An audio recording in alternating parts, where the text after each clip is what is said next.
Ganito na lang, no? Kasi ang clarify namin kanina yung mga sinasabi ni Director Matibag sa media, no? Narinig nyo naman siguro, napanood nyo. Unang sinabi ni Director Matibag, 14 lamang daw ang Marines. So, pinakita namin na 16 talaga ang Marines, 2 ang Army. So, napatunayan namin na hindi totoo yung mga alegasyon ni Director Matibag.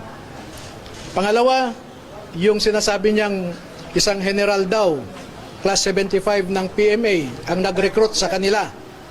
Pinabulaanan namin yon na hindi totoo.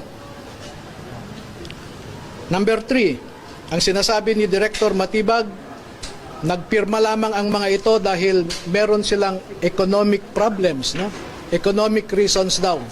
At ipinakita namin na hindi kami nabayaran, bagkos ang gusto lang namin ay lumabas ang katotohanan tungkol sa bilyon-bilyong ninakaw sa kaban ng bayan.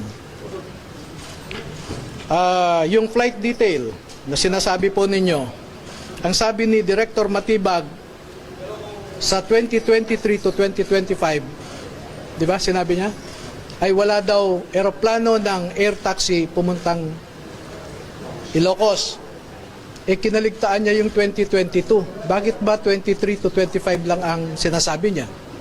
Kasi 2022, nag-deliver sa Ilocos na gamit ang eroplano. So, hindi ko alam kung saan nanggagaling yung intel o impormasyon ni Director Matibag. At lahat po yan, naklaro namin kanina at sa tingin ko nakumbinsi naman ang mga investigador.